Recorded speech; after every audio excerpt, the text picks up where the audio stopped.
The melody, which we heard just a few seconds ago, it's one of the most important symbols of this place. It's played every hour and every day by a real trumpeter. My name is Bart, and I'm going to be your guide. I'm one of the guides from Krakow Explorers team.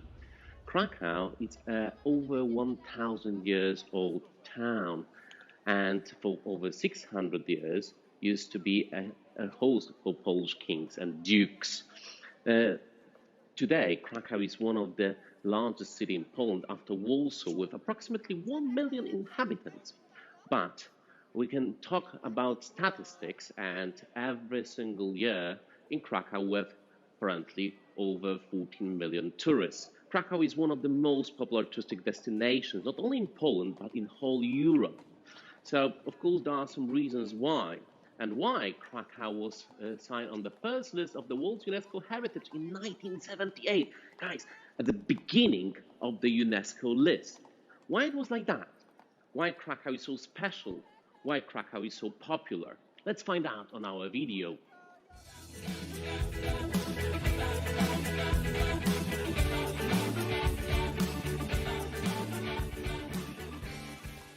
St. Mary's Basilica, guys, this is one of the oldest churches in Krakow, one of the most important churches in Krakow, because that's the main parish church for Krakow citizens, and is a great example of the 14th century Polish Gothic style.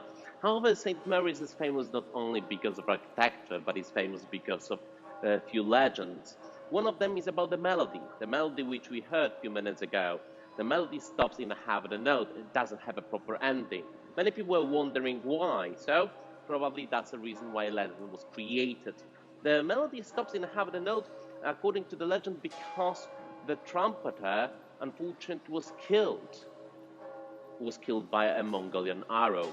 So look, in 1241, Krakow was invaded by Mongols, by western tribe of Mongols called Tatars. The trumpeter was trying to warn citizens. He took a trumpet, started to play a melody to prepare a battle, but this melody was heard not only by Krakow citizens, also by Mongols. One of them aimed the target and shot the gun straight in the throat. That's the reason why melody stops in half the note. But the legend actually is not that old like many people think. It was created in 20th of 20th century by American tourist Eric Kelly.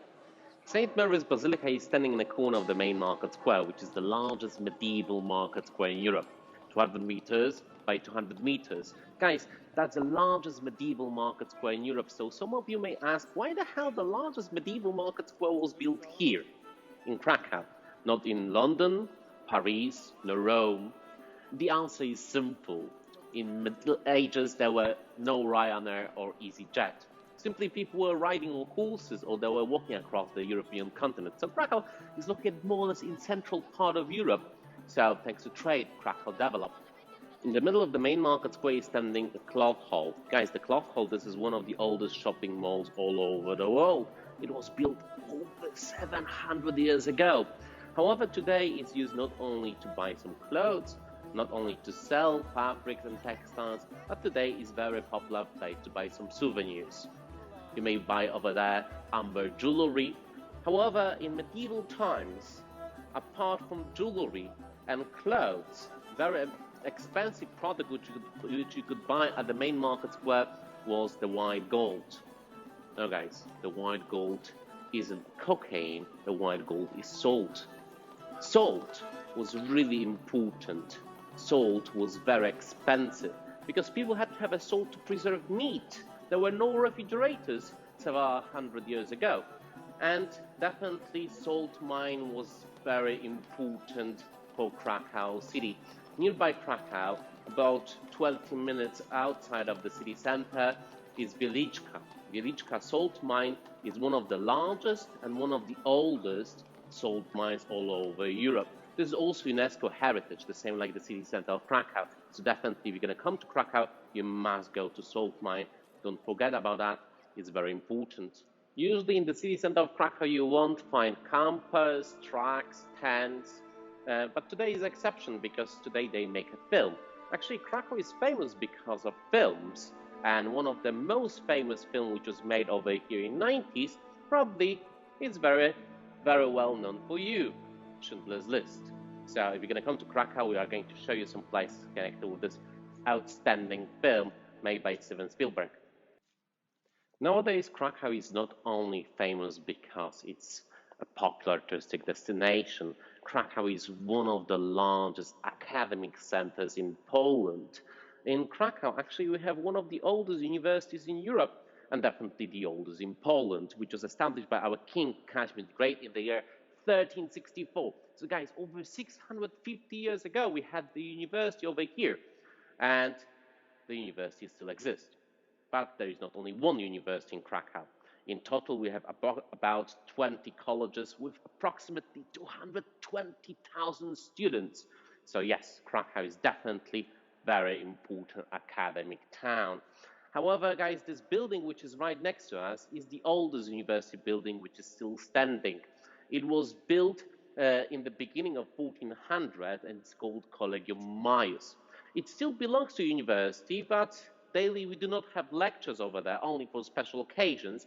Daily this building is used as a museum where you can find many items connected with medieval scholars. You can find many items connected with students who used to study over here. One of the most important in the collection is astrolabe used by Nicolaus Copernicus, who used to study over here between 1491 till 1493. One of the most famous Krakow students, besides Nicolaus Copernicus and me, was Karol Wojtyla. Karol Wojtyla, he used to study Polish philology, but he couldn't finish his studies because the dark times began. 1939, World War II has started, and unfortunately, all of Krakow's professors were in prison and the universities were closed.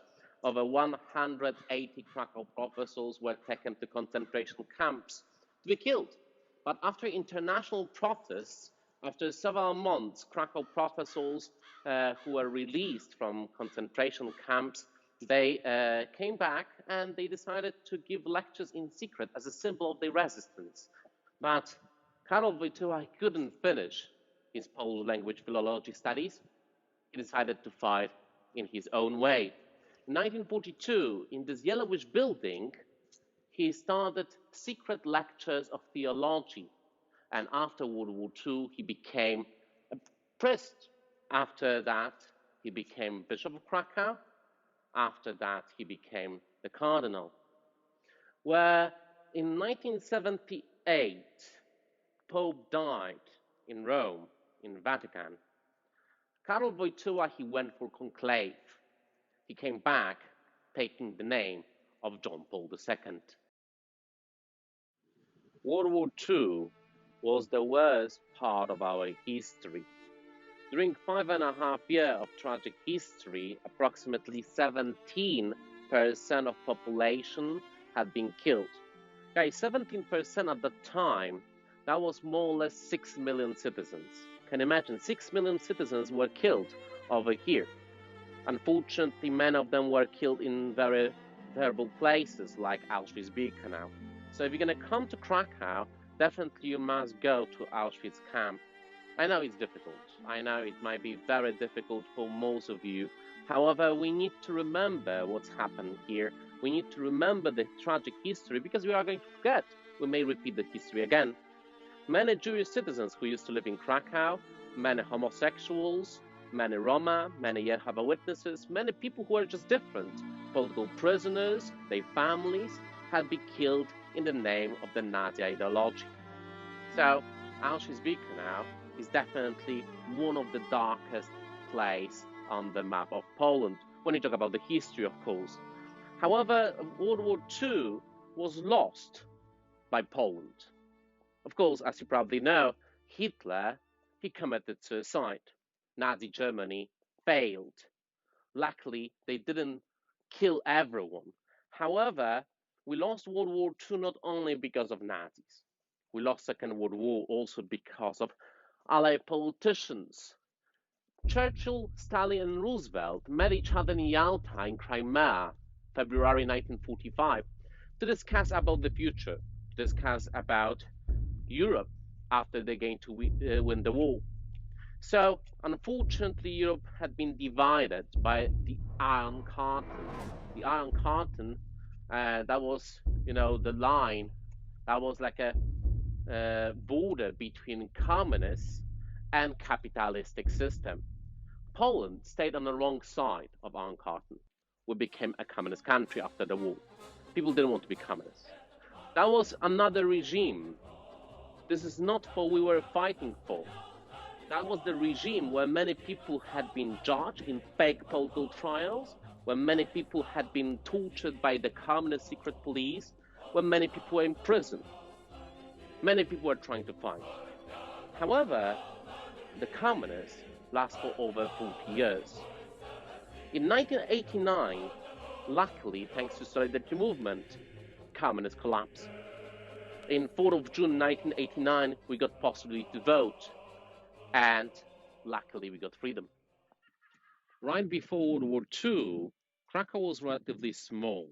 In Krakow used to live approximately 280,000 citizens.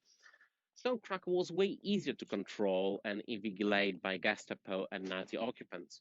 Here in Krakow, actually in the Royal Palace, was the main office of Hans Frank. Hans Frank, he was one of the most important people in Nazi Germany. That was Hitler's lawyer, very trustful person. He got total power. He became a general governor. Hans Frank, obviously, he doesn't want to live in ordinary building. When he came to Krakow, he decided to live in the Royal Palace, where right now he was calling himself the last king of Poland. And if you're gonna give a look right over there, you may find the yellowish building. Guys, this building wasn't built in a time of Renaissance. It wasn't built a long time ago. It was built actually during World War II. There were main offices of Nazis. And what is interesting, guys, the building fits. Nazis, they were sure they are going to win the war. They were sure they are going to stay over here in the city of Krakow forever. They didn't want to destroy Krakow. Krakow survived. That's why Krakow was also a very unique place, because it wasn't destroyed during World War II. And everything within the old town, everything in the city center is actually old. If you're gonna come to the castle, definitely I would recommend to stay over here for a whole day, because there are lots of things to visit. There are lots of things to see, like the cathedral, like the church where Polish kings were crowned and where Polish kings are buried. Guys, the cathedral is one of the oldest churches in Poland, which is approximately 1,000 years old.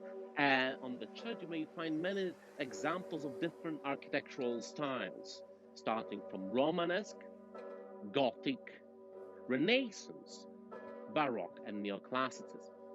Everything just in one church, just in one building. This is outstanding. Definitely you must see it. But we know where Polish kings were crowned. We know where Polish kings are buried, but let's go to see where they used to live. Let's go to see the Royal Palace. The castle is the oldest part of Krakow. During archaeological excavations, we found remains of first settlements, probably from 8th, 9th century.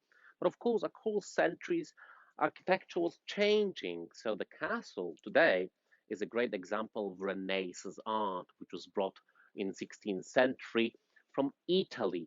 So guys, in 16th century, Poland was quite wealthy, so we could afford to rebuild the castle in this way.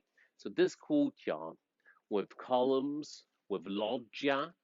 This is the best example of Italian art from 16th century outside of Italy. But guys, Krakow, it's called Krakow in because of some reasons. There is a reason why. And many people actually are thinking, who are coming over here first time, that Krakow, it's called Krakow because of people who are smoking crack. No, guys, it's a different story. Let's go to find out.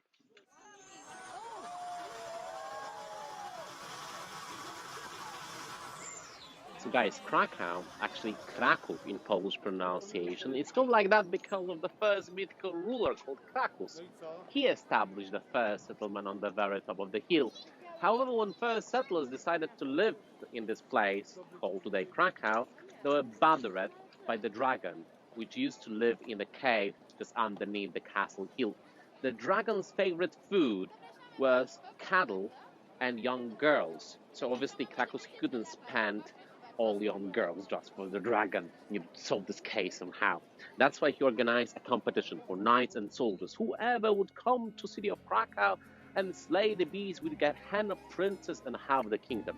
So many handsome knights in shining armors, big warriors with big grand swords were trying to kill the beast. But it wasn't that simple, because the dragon was spitting fire. All of them were burned by the dragon's flame. However, one simple man, Krakow citizen, a shoemaker, he decided to try to kill the beast. He knew it's impossible to kill the dragon with the spear or with the grand sword. That's why he decided to kill the dragon with a trick. He stuffed a lambskin with a sulfur and oil, set it outside the cave, and was waiting. The dragon was thinking that this is a gift from Krakow citizens. That's a tasty sheep. So swallow it. And that was a mistake. The fire started to burn Dragon's stomach. When he swallowed the lambskin full of sulfur, Dragon became very thirsty, so jumped into the river, which is just next to the castle. Dragon was drinking and drinking, but it was impossible to extinguish this fire. So Dragon was keep drinking. Dragon was drinking more and more and more and more, and exploded at the end. In this way, Dragon was defeated, and Krakow citizens were free. When you're gonna come up to the up to the castle, on the castle hill next to the entrance to the cathedral, you will find bones, very big bones, which were examined a couple of years ago. And obviously, those are not bones of the dragon, but people in medievals had no idea there was something called Ice Age. So those bones of rhino and mammoths probably convinced people that there was a mythical creature called the dragon. However, guys, there is a legend connected with bones. According to the legend, bones are hanging on the cathedral's walls, and when they will fall and touch the ground, will be the end of the world. As you may see, bones are still hanging. So I hope this madness connected with COVID-19 is not the end of the world. Bart from Krakow Explorers. Don't be a tourist, be an explorer. Come to Krakow and join our tours.